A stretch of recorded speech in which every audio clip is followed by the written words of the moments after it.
आदाब नाजरीन, खैर मकदम है आपका जी सलाम में। और आज का मुद्दा लेकर हाजिर हूं मैं सऊद मोहम्मद खालिद। और आज का मुद्दा है बयान पर बवाल। और बयान भी किसी और का नहीं बल्कि उन पर जिनकी मुल्क की हिफाजत की जिम्मेदारी जिनके ऊपर है, यानी कि army chief general Bipin Rawat का बयान। बात तो वो मुल्क की हिफाजत की यानी कि नेशनल सिक्योरिटी की कर रहे थे, लेकिन बातों बातों में कब उनकी बातें सियासी हो गई शायद उन्हें भी पता नहीं चला। कम से कम इल्जामात तो ऐसे ही लग रहे हैं कि जनरल रावत ने सियासी बयान दिया है, जो कि कम से कम फौज के किसी अफसर को देने से बचना चाहिए था।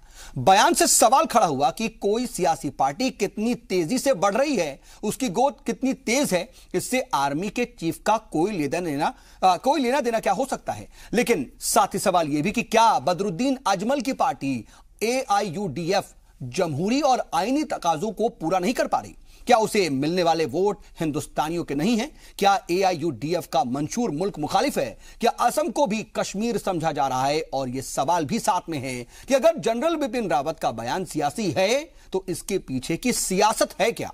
कहीं इसके पीछे की वजह असम में तैयार हो रहा नेशनल रजिस्टर फॉर सिटीजन्स तो नहीं? इन्हीं सवालों के साथ शुरू करते हैं आज का मुद्दा।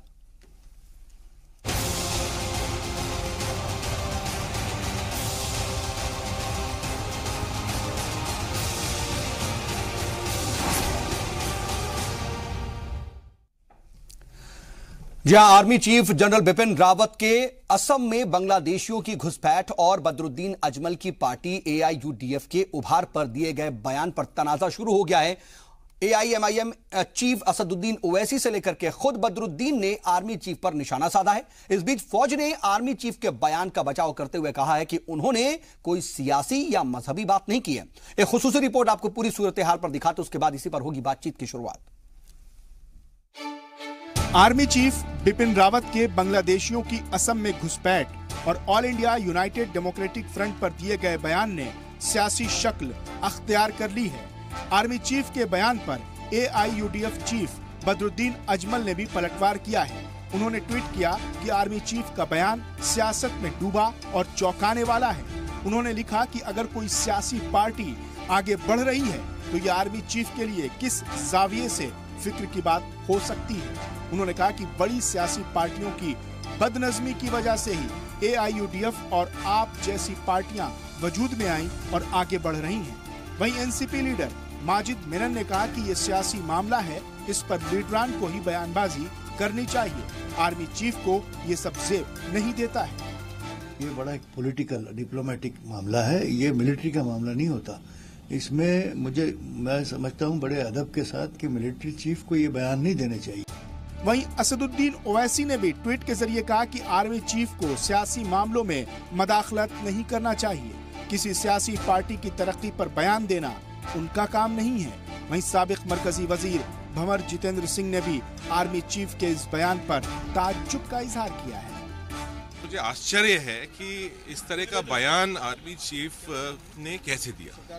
और इनका जो आर्मी चीफ का एक जो ऑफिस होता है वो एक बहुत मान और सम्मान का एक ऑफिस होता है, और आर्मी का हरदम राजनीति से और इन सब चीज़ों से दूर रहता है। तो उनसे उसकी गरिमा को कम करा है और सरकार को एक्शन लेना चाहिए कि आर्मी चीफ के ऊपर एक्शन लेना चाहिए कि इस तरह का वो बयान ना दें, और उनको खुद को भी सोचना चाहिए कि उनके पीछे लाखों की फौज खड़ी हुई है। उनके एक बयान देने से उनका कितना मनोबल नीचे गिरा है। इस बीच कांग्रेस और बीजेपी ने आर्मी चीफ के मुद्दे पर एक आवाज में बयान दिया है। बीजेपी ने कहा कि अगर कोई शख्स अपनी बात रख रहा है तो इसमें बुराई क्या है। बीजेपी लीडर सुब्रमण्यम स्वामी ने कहा कि आर्मी चीफ ने मसले के बारे में जानकारी दी है, इस पर तनाजा नहीं होना चाहिए। आर्मी चीफ तो तथ्य बता रहे हैं, उसका निष्कर्ष क्या, राजनीतिक निष्कर्ष क्या निकालेंगे वो तो हम तथ्यों से निकालेंगे। अब आर्मी चीफ के पास जानकारी है, वो नहीं बोलेंगे तो कौन बोलेंगे? तो ये ओवैसी को क्यों ये चुपता है, मुझे समझ में नहीं आती। उसको क्या उसके लिए क्या समस्या है कि वो आर्मी चीफ ऐसे बोलें? तो नहीं बोलना चाहिए। एक तरफ वो डेमोक्रेसी की बात करते हैं, कॉन्स्टिट्यूशन की बात करते हैं, और आर्मी चीफ अपनी जानकारी दे रहे हैं। तो अब वो तथ्य बता रहे हैं कि इस कारण से ये हो गया है, तो क्यों नहीं बता सकते? वाज़ेह हो कि असम के कई जिलों में मुस्लिम आबादी में इजाफे की खबरों का हवाला देते हुए आर्मी चीफ ने बदरुद्दीन अजमल के AIUDF का भी जिक्र किया था और कहा था कि रियासत में उसका उभार 1980 की दहाई से बीजेपी के विकास से ज्यादा तेज हो रहा है। जनरल रावत ने नॉर्थ ईस्ट में बांग्लादेशी घुसपैठियों का जिक्र करते हुए कहा कि हमारे मगरिबी पड़ोसी के चलते मुनज़्ज़म तरीके से माइग्रेशन चल रहा है। उनकी हमेशा कोशिश होती है कि प्रॉक्सी वॉर के जरिए इलाके में कब्जा कर लिया जाए। आर्मी चीफ के इस बयान पर सियासत तेज हो गई है। कांग्रेस, NCP, AIMIM समेत कई पार्टियों ने उनके इस बयान पर सवाल उठाए हैं। सवाल यही है कि क्या आर्मी चीफ को इस तरह का बयान देना चाहिए, और उससे बड़ा सवाल ये कि क्या बदरुद्दीन अजमल की पार्टी AIUDF जमहूरी और आईनी तकाजों को पूरा नहीं कर रही है? क्या उसे मिलने वाले वोट हिंदुस्तानियों के नहीं हैं? क्या AIUDF का मंशूर मुल्क मुखालिफ है? और क्या असम को भी कश्मीर समझा जा रहा है? ब्यूरो रिपोर्ट, जी सलाम। तो कई तरह के बयानात सामने आ रहे हैं और कई तरह की बातें की जा रही है और यह बात कही जा रही है कि आर्मी चीफ ने सियासी बयान दिया है। और इसी बीच AIUDF के जो सदर हैं उनसे भी हम जरा बात करने की कोशिश करेंगे कि क्या उनका रिएक्शन है इस पूरे मामले पर। लेकिन क्या वाकई आर्मी चीफ ने सियासी बयान दिया, और अगर दिया तो इसके पीछे की सियासत क्या है, और क्या किसी पार्टी के ग्रोथ को लेकर के आर्मी चीफ को कोई नजरिया रखना चाहिए, या फिर जमहूरियत में इसकी इजाजत है, या फिर वाकई वो फैक्ट्स दे रहे थे और इस फैक्ट्स को एक्सेप्ट करना चाहिए। बहुत से सवाल हैं और इनके जवाब तलाशने की कोशिश करेंगे। हमारे साथ बातचीत के लिए खास पैनल जुड़ गया है। अपने मेहमानों से आपका तारुफ करा देते हैं। हमारे साथ इस वक्त 5 खास मेहमान जुड़ चुके हैं। हमारे साथ बीजेपी के तर्जुमान हैं राजीव जेटली जी। इसके अलावा हमारे साथ स्टूडियो में मौजूद हैं CPI के तर्जुमान अमीर हैदर जैदी साहब, और हमारे साथ डिफेंस एक्सपर्ट है कर्नल तेज टिक्कू जो कि रिटायर कर्नल हैं, और इसके अलावा हमारे साथ सीनियर साफी हैं अमलेंदु उपाध्याय जी, और इस्लामिक स्कॉलर हैं असद खान फलाही साहब। आप सभी का बहुत इस्तकबाल है। और कर्नल टिक्कू, मैं आपके पास आना चाह रहा हूं। सबसे पहला सवाल मेरा आपसे यही है कि क्या आप भी एक डिफेंस एक्सपर्ट होने के नाते और एक्स आर्मी मैन होने के नाते यह समझते हैं कि आर्मी चीफ का जो ये बयान है वो सियासी है? देखिए, एक्चुअली जो भारत में परंपरा रही है, आर्मी चीफ ऐसे स्टेटमेंट नहीं देता है। मुझे लगता है कि आर्मी चीफ ने उस परंपरा का ख्याल रखते हुए किसी पॉलिटिकल पार्टी का नाम नहीं लेना चाहिए था। उन्होंने आज बहुत ही एक गंभीर बात कही है। वो ये कहा है उन्होंने कि इलीगल माइग्रेशन जो हो रही है बांग्लादेश से, यहाँ पर 70 साल से चल रही, कोई नई बात नहीं है। लेकिन अब उन्होंने उसमें एक और मुद्दा जोड़ दिया कि अब पाकिस्तान और चाइना मिलकर इसको आगे बढ़ा रहे हैं, और अगर वो बात सही है और उनके पास इंटेलिजेंस रिपोर्ट्स होंगी, मुझे यकीन है उस पर, उस तथ्य पर उन्होंने ये बात बोली हो। तो एक इतनी सीरियस बात है ये हमारे नेशनल डिफेंस के लिए, क्योंकि अगर असम के अंदर भी आतंकवाद फैला और वो नॉर्थ ईस्ट 7-8 स्टेट एक साथ हैं, सब उनकी कम्युनिकेशन पूरी एक दूसरे स्टेट के साथ जा रही है, तो हमारे लिए बहुत बड़ी प्रॉब्लम हो गई।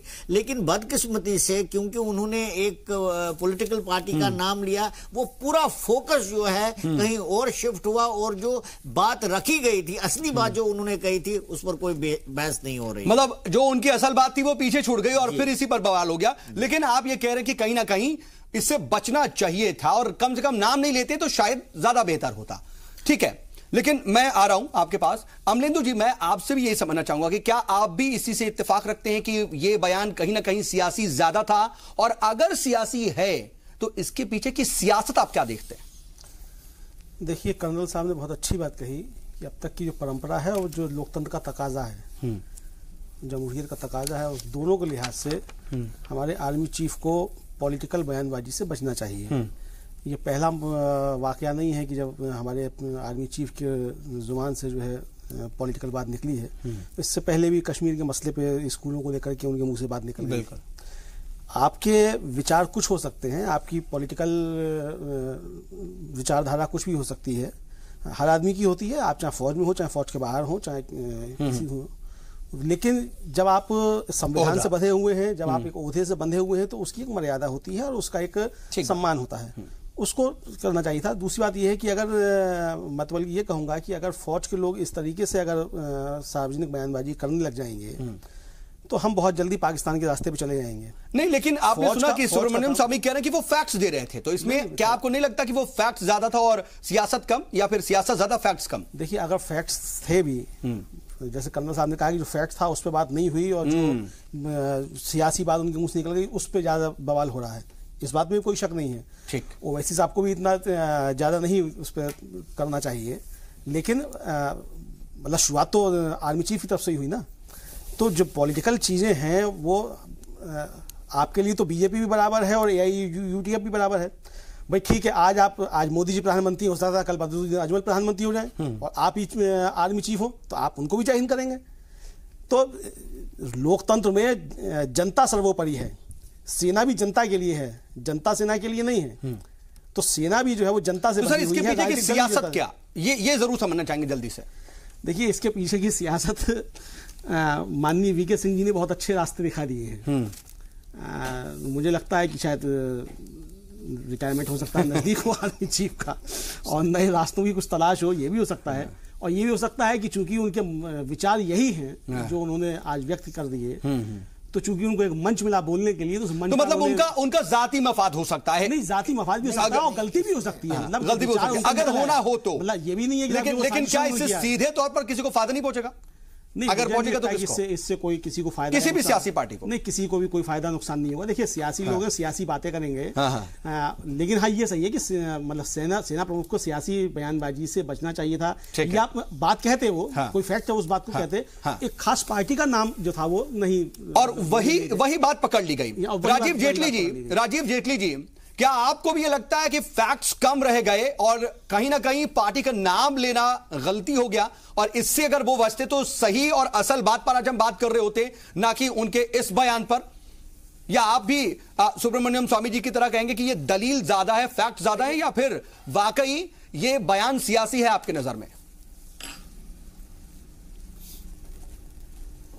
देखिए, इस बात को इस तरीके से समझना पड़ेगा, इससे पहले कि मैं और आगे बढ़ूं, आपने सबके व्यू लिए हैं। सियासत को सभी अधिकार है आर्मी के ऊपर टिप्पणी करने के। सियासत के अंदर तो आर्मी को गुंडा भी बताया जाता है, आर्मी को बलात्कारी भी बताया जाता है। ये सियासत की बात कह रहा हूं, जो सियासत आज ये आर्ग्यूमेंट कर रही है और ये डिबेट कर रही है कि आर्मी चीफ को एग्जाम्पल देने का अधिकार भी नहीं है। हम सियासी लोगों को आर्मी को बलात्कारी कहने का भी अधिकार है, गुंडा भी कहने का अधिकार है। मतलब सभी अधिकार केवल सियासत के पास है। और जब आर्मी चीफ अपनी बटालियन को या नॉर्थ ईस्टर्न फ्रंट को वहां पर एड्रेस कर रहा हो, उस वक्त पे एग्जाम्पल के तौर पे दो पॉलिटिकल पार्टियों का भी वो नाम नहीं ले सकता। अब इस बात को भी समझने की जरूरत है कि पॉलिटिकल पार्टियों का अगर नाम लिया होगा, ये आर्मी चीफ की व्यक्तिगत टिप्पणी हो सकती है, लेकिन एग्जाम्पल को भी अगर आप लेके चले, अगर उन्होंने लिया होगा तो एक राजनीतिक पार्टी का नाम लिया और ये भी साथ में बात रखी कि आबादी अगर किसी क्षेत्र में बढ़ रही है तो वो आबादी कम से कम इस देश की नहीं हो सकती है।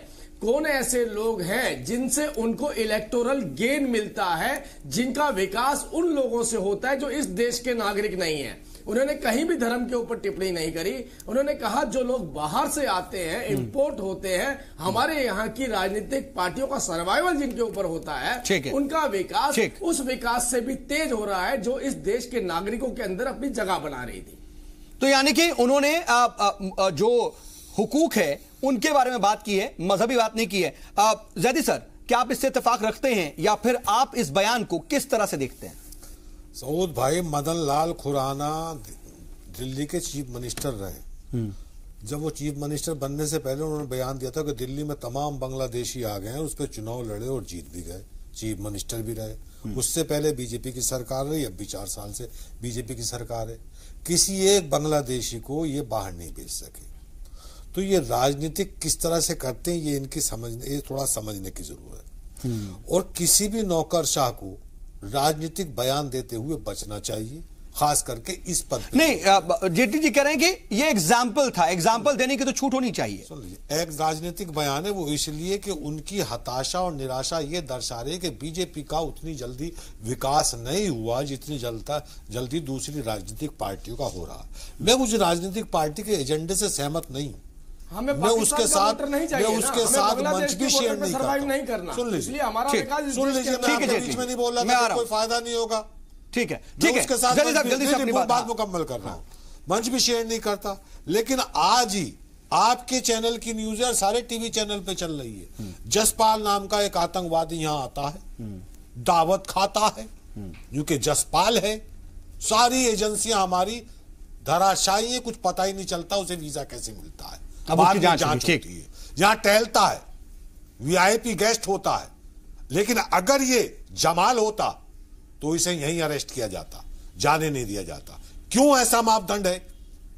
तो देश ये भी देख रहा है, नुकसान पार्टियों का फायदा नहीं हो रहा। लेकिन जैदी सर, क्या आपको लगता नहीं कि आप ये बात जो कह रहे हैं, एक गलत एग्जाम्पल कोट करें जो नाजरीन है वो कहीं ना कहीं इससे एक मुतासिर होंगे कि गलत एग्जाम्पल कोट नहीं पेश कर रहा हूं, मजहब की बुनियाद पर इस तरह की बातें होती हैं। एक आतंकवाद का आरोपी है, उसके ऊपर है कि खालिस्तान का समर्थक है, उसके ऊपर है संविधान की प्रतिलिपि जलाने का, उसके आरोप है तिरंगे जलाने का। वो खुल्लम खुल्ला आतंकवादी आरोपित है हमारे मुल्क का। आज वो हमारे मुल्क में आता है, सारी एजेंसियां मौन है, सारी एजेंसियां मुक्त दर्शक रहती हैं। इन एजेंसियों को जब पता नहीं चलता जब एक आतंकवादी दावत खा के चला जाता है, वही काम कर रहे हैं, या दाऊद की पत्नी बॉम्बे आती है और आपका दावत खा के चली जाती है, आपकी एजेंसियों को नहीं पता चलता। सिर्फ बांग्लादेश के घुसपैठियों पे आप राजनीति करेंगे, पाकिस्तान पे राजनीति करेंगे, कश्मीर पे राजनीति करेंगे। देश ये जानना चाहता है, सुन लीजिए, आपका जो पकौड़ा चिपका है, बैंक जो लूटे हैं, देश उसे जानना चाहता है कि बैंक देश के कैसे लूट गए, बेरोजगारों को पकौड़ा योजना कैसे दी गई, किसान आत्महत्या कैसे कर रहा है, इन सब चीजों से ध्यान भटकाने के लिए ये उल्टे सीधे बयान दिए जा रहे हैं। हम इसे बयान जाते हैं। देशद्रोहियों के बारे में एक बार भी चर्चा नहीं करी, चाहे पंजाब जाना पड़ा, चाहे किसान देशद्रोही, लेकिन उस जसपाल देशद्रोही या एडीएफ का चीफ है देशद्रोही कौन है? अरे आपके लिए देशभक्त होंगे, क्योंकि आपका सर्वाइवल बांग्लादेश से चलता है, वो आपके लिए देशभक्त होंगे। वो बांग्लादेश के देशभक्त और आप उनके भक्त, वो आपके लिए देशभक्त हो सकते हैं, वो इस देश के देशभक्त नहीं है, वो आप उनके भक्त और वो मैं किसी का भक्त नहीं हूं, मेरी अपनी विचारधारा है, लेकिन आपके दोहरे मापदंड देश जानना चाहता है। एक आतंकवादी आता है, आपके निमंत्रण पे आता है, कनाडा के राष्ट्रपति के साथ होता है, आपका दस्तरखान का खाना खाता है, उसके बाद आप तहकीकात कर रही है, हिंदुस्तान में कहता है, उसे डिटेन भी नहीं कर सकते आप, वोटर इंपोर्ट करके। लेकिन आप ये कहेंगे कराची के साथ बांग्लादेश से घुसपैठ, अरे रोकते क्यों नहीं? आपने कहा सत्ता में आप डेमोक्रेटिक सिस्टम के घुसपैठ करने वाले को गोली मार दी। अब तो असम में भी आप हैं, पाकिस्तान के लिए नहीं बनाई है, इस देश एक बांग्लादेशी को ठीक है, एक बांग्लादेशी को आप मुझे बताइए, आपको बांग्लादेश वो एक अलग बात है, आपके पास एजेंडा ही नहीं है, आपके साथ हिंदुस्तान के अंदर नफरत फैलाने का एजेंडा है, और कुछ नहीं आपके। चलिए, लेकिन असद खान फलाही साहब, देखिए हम असम के हालात को बेहतर तरीके से जानते हैं, ये भी हम जानते हैं कि वहां पर मुस्लिम आबादी ज्यादा है। ठीक है राजीव जी और जैदी सर, मैं आ रहा हूं, आप दोनों के पास आ रहा हूं। लेकिन असद साहब, आप जान रहे हैं कि असम के हालात क्या हैं, और अभी से नहीं 70 साल से बाकायदा घुसपैठ की बात कही जाती है। कहा जाता है कि बाहरी जो है बांग्लादेशी हमारे मुल्क में आ रहे हैं, और इसको लेकर के बाकायदा एनआरसी भी पहली लिस्ट जारी हो चुकी है और अब दूसरी भी पूरी होने वाली है, ये बात कही जा रही है। लेकिन क्या वाकई मजहब की बुनियाद पर इस तरह की बातें कह देना, या जो आर्मी चीफ ने बात कही है और राजीव जेटली ने कहा कि कोई मजहबी उसमें से बात नहीं निकलती है, क्या आप भी ऐसा देख रहे हैं? देखिए, सबसे पहले जो लोग इस स्टेटमेंट को जस्टिफाई करने की कोशिश कर रहे हैं, मैं उनके लिए बता दूं कि सेना अध्यक्ष किसी पार्टी का नाम भी ले सकते हैं, किसी इंडिविजुअल का भी नाम भी ले सकते हैं, सब कुछ ले सकते हैं, लेकिन उसका फोरम होगा। वो किस फोरम पे आपको ये बात रखनी पड़ेगी। आप आईबी के फोरम पे रखेंगे, रॉ के फॉर्म पे रखेंगे, जितने भी और जितने इस तरह के कॉन्स्टिट्यूशनल और जहां हमारी नेशनल सिक्योरिटीज की डिस्कशन होता है उस पर आप रखेंगे। आप एक पब्लिक फोरम में स्पीच दे रहे हैं और आप वहां आकर प्रेस में ऑफकोर्स वही पब्लिक प्रेस में आप बोल रहे हैं और आप एक पॉलिटिकल पार्टी का नाम ले रहे हैं, तो आप इनजस्टिस ये कर रहे हैं कि फिर आपको दूसरी पार्टीज का भी नाम लेना चाहिए कि आम आदमी पार्टी की तो सबसे फास्टेस्ट ग्रोइंग है हिंदुस्तान में, सबसे फास्ट अगर ग्रोथ हुई है किसी की पार्टी की तो वो आम आदमी पार्टी की हुई है कि उन्होंने 2 साल में सरकार बना के दिखा दी। किसी भी पार्टी के पास आज तक ऐसा मैंडेट जिसका किसी के पास नहीं, मैंडेट भी और इतना फास्ट किसी का नहीं है। सेकंड चीज, उनको जिस चीज पे वर्क करना चाहिए, जिस चीज पे फोकस करना आ रहा हूं चाहिए, मैं। ये था कि राजीव जी आता हूं। हमें ये चाहिए, उनको चाहिए था कि वो हमारे बॉर्डर्स को सेव करते, बॉर्डर की सिक्योरिटी के ऊपर ज्यादा तवज्जो देते। नो डाउट, मैंने कई डिफेंस एक्सपर्ट से बात करी, उन्होंने कहा इतना इजी टास्क नहीं है कि हम अपने बॉर्डर्स को सिक्योर कर लें। लेकिन इन घुसपैठियों को, पहली बात तो इनको मजहब के आईने से नहीं देखना चाहिए। एक चैनल ने चलाया कि भाई बांग्लादेशी मुसलमान, मैंने उस पर कड़ी आपत्ति जताई कि मैंने कहा आपको इसमें बांग्लादेशी मुसलमान नहीं बोलना चाहिए, आपको बोलना चाहिए कि बांग्लादेशी घुसपैठी, क्योंकि बांग्लादेश से जितने भी लोग आ रहे हैं वो सिर्फ मुसलमान नहीं है, दूसरे लोग भी आ रहे हैं। आप कह सकते हैं अधिकतर लोग, अक्सरियत जो है वो मुसलमानों की हो सकती है, ये चीज है। अब दूसरी चीज ये है कि जो लोग आ रहे हैं उनको कितने, यानी आप कहीं ना कहीं इस पब्लिक फोरम में, पब्लिक डोमेन में स्टेटमेंट देके आप ये बताना चाह रहे हैं कि हमारे बॉर्डर इतने इनसिक्योर्ड है कि कोई भी इलीगल माइग्रेशन आसानी से कर सकता है, ताकि दूसरे लोग इससे इंकरेज होंगे, अच्छा इतना आसान है वहां पे इलीगल माइग्रेशन करना, तो हम भी चलते। दूसरी चीज, सेकंड चीज ये है कि हमारी डील इसराइल से होती है, हमारे ताल्लुकात उससे बहुत अच्छे हो गए, तो हम इसराइल से क्यों नहीं सीखते कि उसने अपने बॉर्डर्स को किस तरह सिक्योर्ड किया हुआ है। $9 बिलियन का मिलिट्री इक्विपमेंट्स हम खरीद चुके हैं अब तक इसराइल से, तो हमने बॉर्डर सेफ्टी के ऊपर क्यों नहीं कोई इक्विपमेंट अभी तक खरीदा कि बॉर्डर्स को। आपको मैं बता दूं अपने नाजरीन की तवज्जो के लिए भी कि इसराइल के बॉर्डर्स इतने जबरदस्त सिक्योर्ड हैं कि अगर इंसान तो छोड़िए, अगर परिंदा भी वहां से गुजरने की कोशिश करेगा तो वो ऑन द स्पॉट डेथ है, वो भी ऑटोमेटिक सिस्टम है। बिल्कुल, ये हमें समझना ठीक है। मैं अपनी एक बात आखिरी कंप्लीट कर दूं कि रिप्रेजेंटेशन एक्ट के मुताबिक कोई भी पार्टी, कोई भी आदमी अपना पब्लिक पार्टी बना सकता है, वो पॉलिटिकल पार्टी बना के उसको अपने ला। इस पे जो है बिपिन रावत ने जो किया, ये मर्यादा और गरिमा का ख्याल नहीं रखा उन्होंने कि उन्होंने अपने ओहदे की, बिल्कुल, जिस सेना वर्ल्ड थर्ड लार्जेस्ट आर्मी है हमारी, और वो उसके सरबराह हैं, वो उसके चीफ ऑफ आर्मी स्टाफ हैं, उनसे ये चीजें एक्सपेक्ट नहीं की जा सकती। जब आप ये कहते हैं कि हमारा कोई भी जवान सोशल मीडिया पे कोई इस तरह की स्टेटमेंट नहीं दे सकता, तो पहले उसका अक्स, उसका रिफ्लेक्शन आपकी स्टेटमेंट में भी दिखना चाहिए कि आपके एक्शन में क्या चीज है। ठीक है, ठीक है, मैं इस पर रिएक्शन लूंगा। और राजीव जी, आप इस पर रिएक्ट करना चाह रहे थे, और टिक्कू साहब मैं आपके पास भी आऊंगा, लेकिन वक्त जरा एक छोटे से वक्फे का हो चला है, हम ब्रेक पर जा रहे हैं, ब्रेक से लौटते हैं और फिर बातचीत को यहीं से आगे बढ़ाते हैं।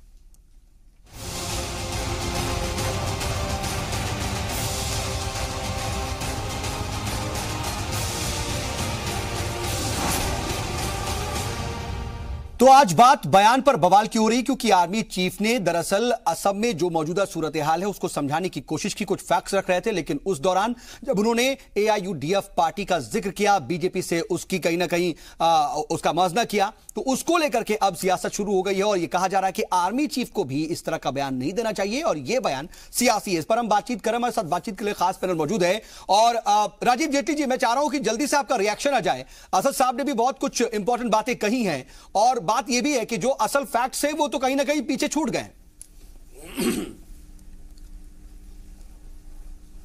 हाँ, मैं केवल ये कहना चाहता था कि अभी ये बात आई कि अपने बॉर्डर को सील किया जाए।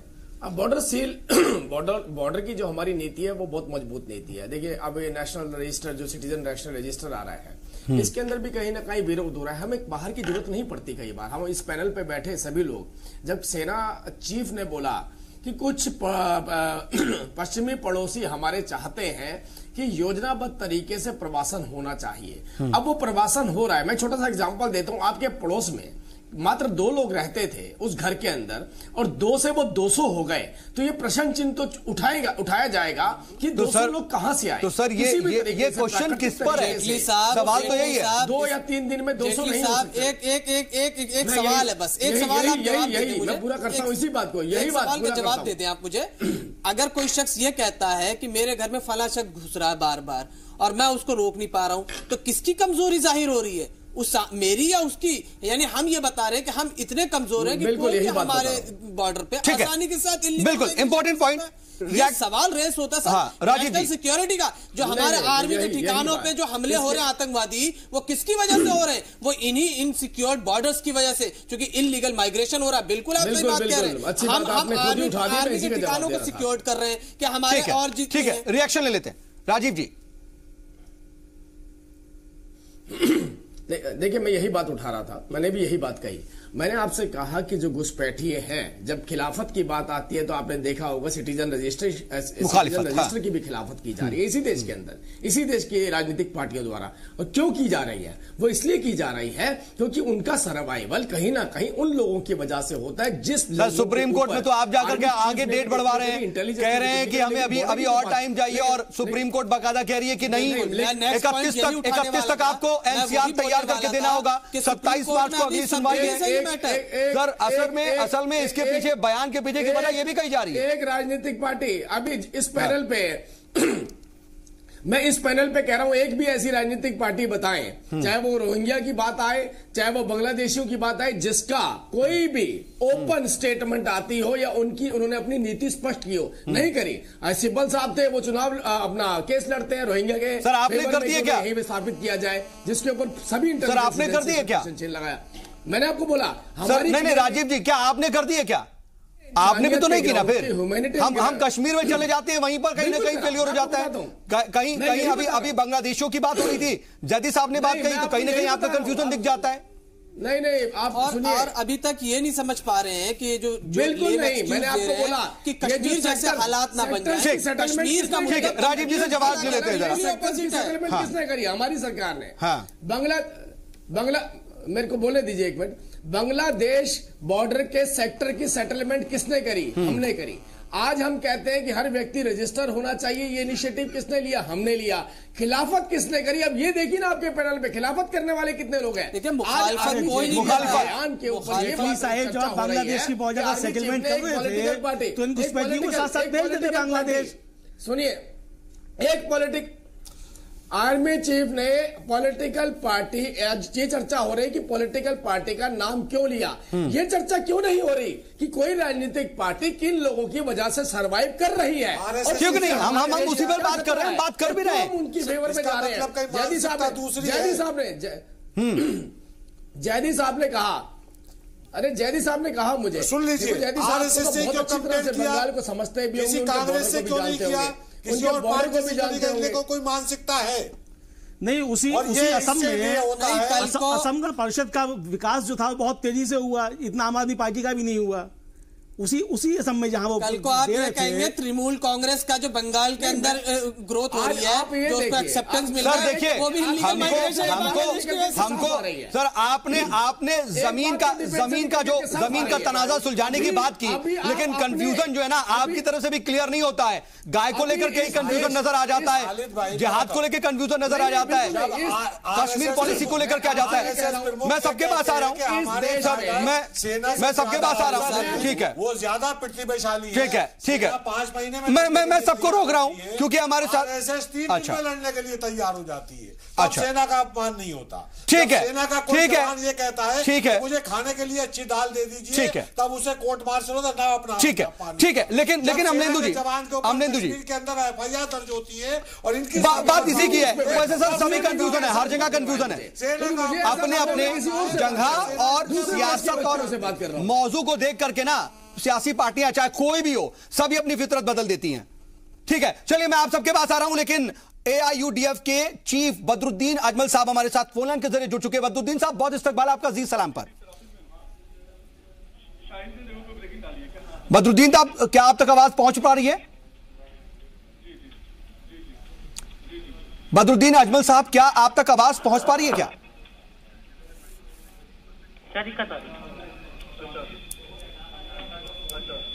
शायद कुछ तकनीकी दिक्कत है और बदरुद्दीन साहब तक आवाज नहीं पहुंच पर उनसे राब्ता नहीं हो पा रहा है। हम उनसे एक बार फिर से बात करने की कोशिश करेंगे। लेकिन अमलेंदु साहब, मैं आपके पास आ रहा हूं कि AIUDF को लेकर के भी सवाल जो उठाया गया, ठीक है बयान देना चाहिए या नहीं देना चाहिए, लेकिन जो बात कही गई उसको आप किस तरह से देखते हैं? आप एक सीनियर सहाफी हैं, क्या वाकई AIUDF का जो एक ग्रोथ है या ग्राफ है वो शक के दायरे में आता है? और असम की सूरत हाल देखे तो ज्यादा आता है क्या? नहीं, शक के दायरे में आता है या नहीं आता है, एक तो पहली बात यह है कि शक के दायरे में अगर आता भी है तो सरकार है नहीं, मौजूदा वक्त में 13 अरकान असेंबली हैं सर उनकी रियासत में, 3 तो रुकन पार्लियामेंट है, 3 जो पार्लियामेंट हैं उनमें से एक जो है हिंदू है सांसद।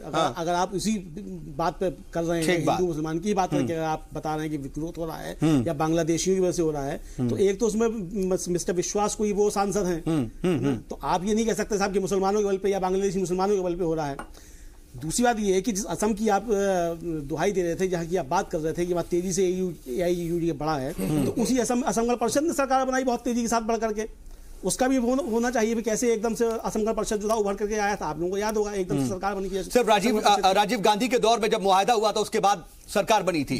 जी तो तेजी से उभरा हुआ ना असम गण परिषद का भी। बिल्कुल, आम आदमी पार्टी का जैसे अभी यहाँ जिक्र किया गया, तो बहुत से जब आंदोलनों से या समस्याओं को लेकर के जब चीजें उठती हैं तो उनसे उभार होता है और पैदा होते हैं, इस तरीके से आंदोलन पार्टियां भी बनती हैं। जनता दल को ही देख लें, नहीं जनता दल को देख लें। और दूसरा ये कि असम, जैसे आपने अपने कार्यक्रम की शुरुआत में कही, तहरीक से निकली हुई पार्टियों का ग्रोथ अचानक से दिखता है, भले वो बाद में जाकर सस्टेन हो जाए या डाउनवर्ड आ जाए, मुद्दे पहले से होते हैं, उन मुद्दों पे जब आंदोलन होता है तो पार्टियां एकदम से ऊपर उठती हैं। और सबसे बड़ी बात, लेकिन सर ये भी तो सवाल है कि AIUDF ने ऐसी कैसी तहरीक चलाई है, कौन सी ऐसी तहरीक चलाई कि लोग उसको इतना ज्यादा एक्सेप्ट कर रहे हैं? क्योंकि आज रियासत में दूसरी सबसे बड़ी पार्टी अगर देखा जाए, देखिए दूसरे नंबर की पार्टी। सबसे बड़ी बात यह है कि जब बड़े राजनीतिक दल जो जिन मुद्दों पर उनको बात करनी चाहिए उन मुद्दों पर फेल हो जाते हैं, तब बदरुद्दीन अजमल साहब या ओवैसी साहब जैसे लोग या केजरीवाल साहब जैसे, केजरीवाल तो छोड़िए, या भारतीय जनता पार्टी या विश्व हिंदू परिषद या इस तरीके के लोग जो है वो सब उभर करके आते हैं। अच्छा,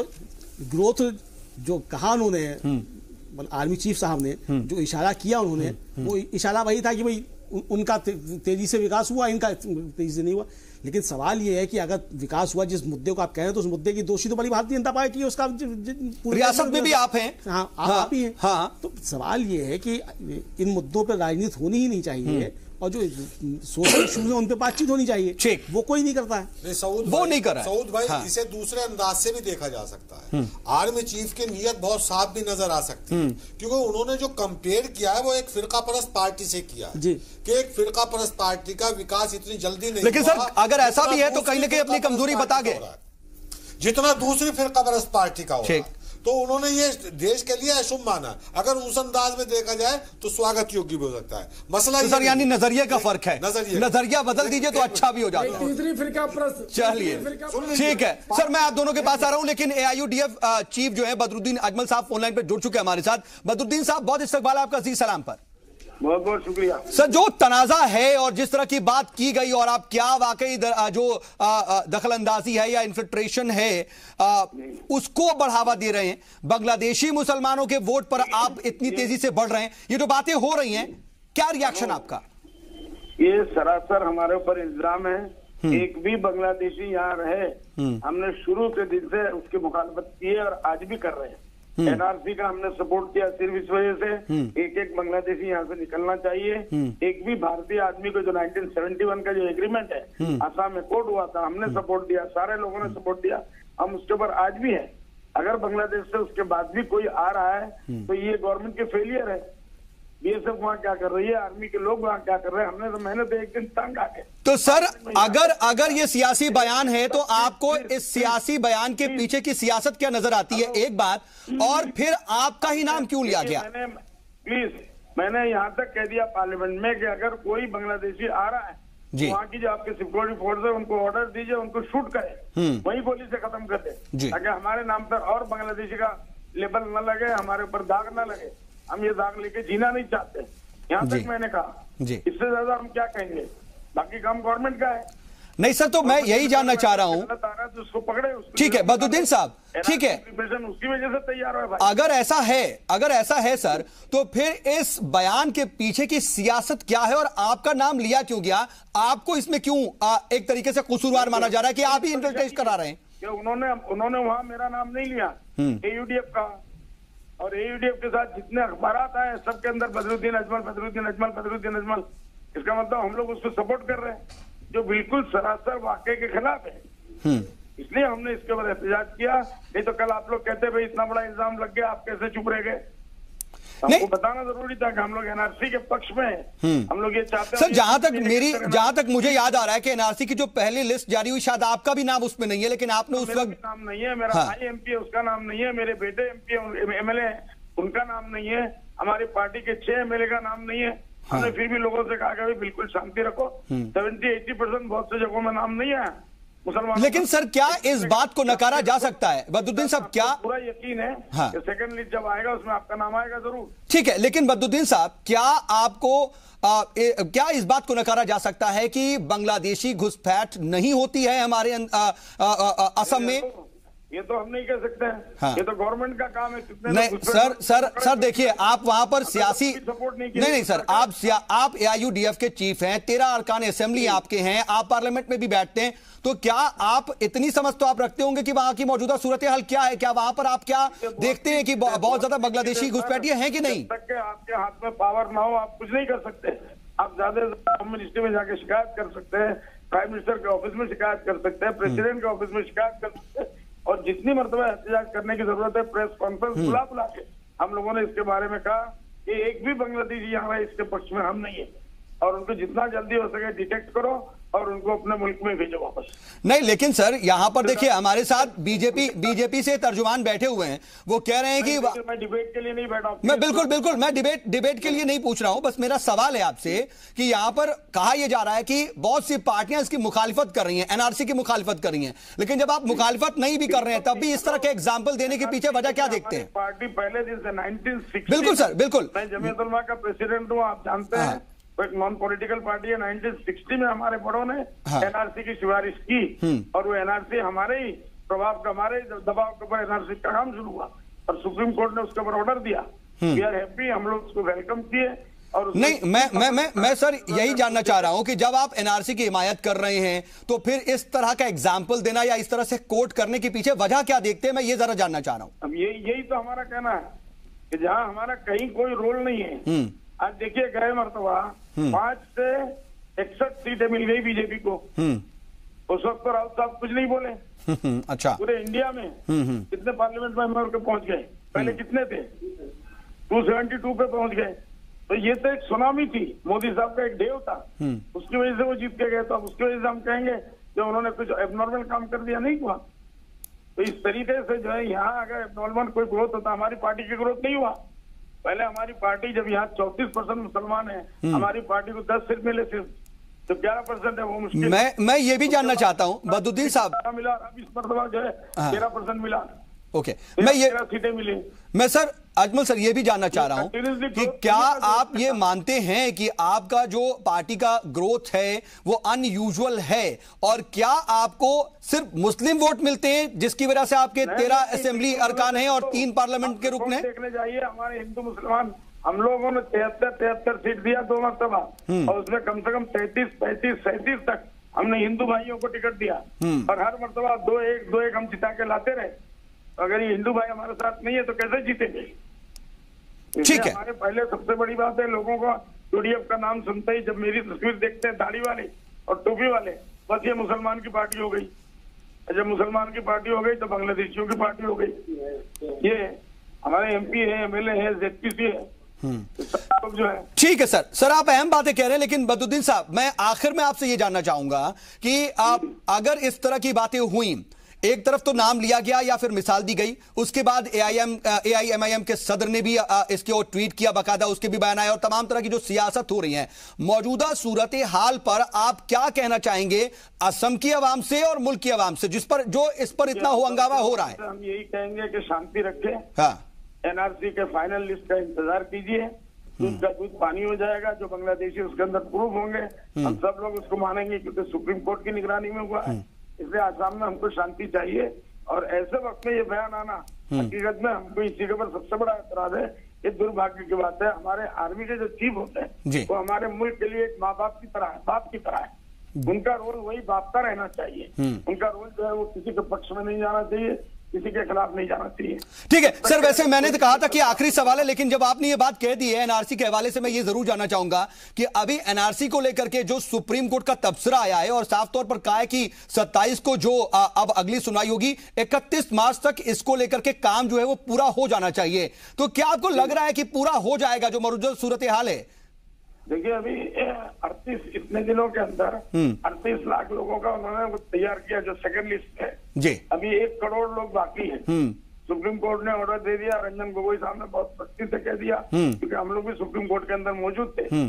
वो कोशिश करेंगे, इन्होंने जो कोऑर्डिनेटर है, चीफ कोऑर्डिनेटर, उन्होंने वादा किया कि हम इसी कैंपे से पूरा करेंगे, लेकिन हमको नहीं लगता है 1 करोड़ लोगों को इतनी जल्दी वो पूरा कर पाएंगे। नहीं लगता है। तो क्या ये इन सब के पीछे कहीं एनआरसी का जो सुप्रीम कोर्ट में मामला चल रहा है वो तो नहीं आप देखते हैं? जी, सुप्रीम कोर्ट में जो मामला चल रहा है, जो तबसरा आ रहा है इन बयानात के पीछे या जो भी हो रहा है इस वक्त, इसके पीछे आप उसको तो नहीं देखते हैं? नहीं, बिल्कुल नहीं। चलिए सर, हमारे साथ आप जुड़े और वक्त निकाला, इसके लिए आपका बहुत बहुत शुक्रिया बदरुद्दीन अजमल साहब। चलिए ठीक है, तो अपनी बात रखते हुए बदरुद्दीन अजमल साहब कह रहे हैं कि वो तो एनआरसी का सपोर्ट कर रहे हैं और हिंदू मुसलमान सभी का वोट मिलता है उनको, और उन्होंने जब भी अपने टिकट्स दिए तो सिर्फ मुसलमानों को नहीं बल्कि तमाम हिंदू भाइयों को भी दिए हैं, तो फिर तनाजा क्यों? और इसको लेकर के वो अपना ऐतराज जता रहे हैं। एक वक्फे का जो एक और ब्रेक का वक्त हो गया है, हम ब्रेक से लौटते हैं और फिर बातचीत को जरा आगे बढ़ाते हैं।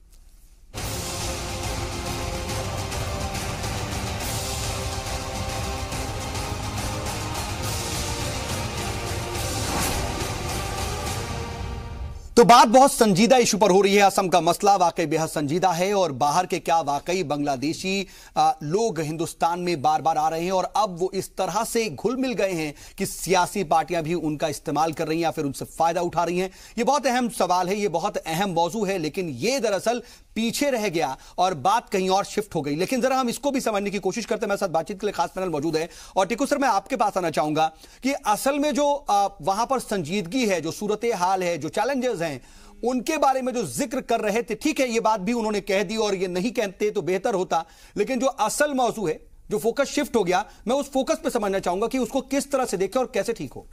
देखिए, पाकिस्तान इंडिया के ऊपर प्रॉक्सी वॉर थोपा हुआ जम्मू कश्मीर के अंदर। प्रॉक्सी पाकिस्तान का ये एक फॉरेन पॉलिसी इंडिया के बरखिलाफ कम से कम ये है कि भाई आप 1000 कट्स मारो, ब्लीड करो इंडिया को, हम इतना ही कर सकते हैं, कन्वेंशन वॉर हम नहीं चला सकते। और वो पिछले 30 साल से इसके ऊपर कायम है, कर रहा है। और मैं ये बताऊं आपको, लेकिन सर असम के मामले में देखिए उन्होंने भी चाइना का जिक्र किया। मैं वहीं आ रहा हूं।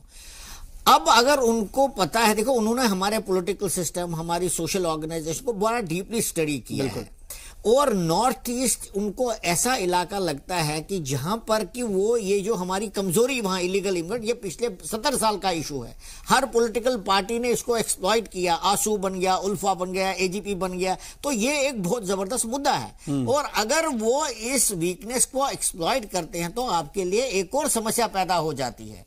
और अगर चाइना, क्योंकि चाइना को उनका साथ देना पड़ेगा, पाकिस्तान के पास मतलब एक और कमजोर नस तलाश ली है। बिल्कुल, क्योंकि चाइना को साथ देना पड़ेगा, क्योंकि पाकिस्तान की अपनी बेस नहीं है वहां पर, बांग्लादेश है वहां पर।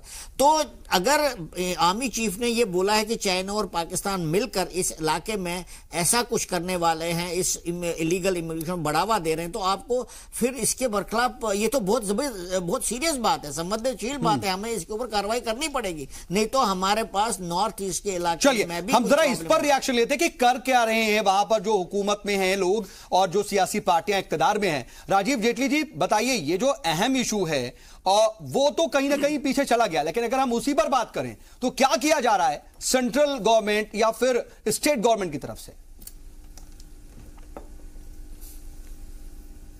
देखिए, एक आपकी पूरी डिबेट का जो सार है वो अभी टिक्कू साहब ने अपने एक शब्द में बता दिया। उन्होंने कहा कि पाकिस्तान और चाइना जो इस देश के दुश्मन हैं, उन्होंने हमारी पॉलिटिकल सिस्टम को बहुत डीपली स्टडी किया हुआ है। मुझे लगता है पूरी डिबेट का जवाब उन्होंने अपनी एक लाइन में दे दिया। यही बात तो सर हम कब जवाब देंगे? यही तो सवाल एक और खड़ा हो जाता है ना कि वो जो पॉलिटिकल सिस्टम, मैं आपको ये बात बोलना चाहता हूं कि बॉर्डर किस तरीके से सील, देखिए पहले जो वहां पर एनकाउंटर हुआ करते थे जो बांग्लादेशियों के साथ, उसमें कितनी गिरावट आई है। मैं कहता हूं कि वहां से जो माइग्रेशन होता था उसमें भी बहुत गिरावट आई है। सेक्टर्स की जो मिनिस्ट्री ऑफ एक्सटर्नल अफेयर ने जो एडजस्टमेंट गिरावट आई, फिर भी ग्रोथ बता रहे हैं। लेकिन एक बात समझने वाली है, आप बार बार इस बात पे जा रहे हैं। हाँ, ठीक है, एक सेकंड, मैं जल्दी से कंक्लूजन जा रहा हूं। हाँ, एक बात समझने वाली है। पाकिस्तान के फॉरेन मिनिस्टर जब अपनी स्टेटमेंट देते हैं तो वो ये कहते हैं कि यहां से आतंकवादी नहीं जाते हैं तो मारते क्यों नहीं। इसका मतलब ये नहीं है कि पाकिस्तान अब टेररिस्ट स्पॉन्सर्ड देश नहीं है या वो आतंकवादी नहीं भेजता है। ये छोटी स्टेटमेंट है, इसकी वाइडर पिक्चर देखिए कि हमारी पॉलिटिकल सिस्टम को समझना और उसके बाद एक्सपोर्ट करना। वो तो सर ऐसे ही कमजोर नस तलाशते रहेंगे और हम उनको देते रहेंगे। ये भी कहीं ना कहीं हमें कोशिश करना होगा। यही कह रहा हूं, इसी तरह, इसीलिए। ठीक है सर, ठीक है, इस संजीदा इशू को भी हमको हल करना होगा। मैं बहुत शॉर्ट में कमेंट चाहता हूं अमलेंदु जी आपसे कि ये कैसे होगा हल। क्या आपको लग रहा है कि कहीं ना कहीं कोशिश हो रही है, जैसा कि कहीं ना कहीं कुछ मेरिट्स गिना रहे हैं राजीव जेटली जी कि ये कमी आई है, ऐसा हो रहा है?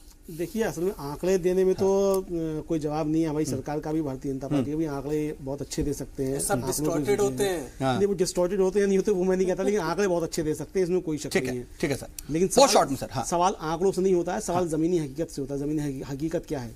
आप कह रहे हैं कि वहां से अब कम हो गया तो हो रहा है, इसका मतलब आप ये स्वीकार कर रहे हैं, बहुत सीधी सी बात है।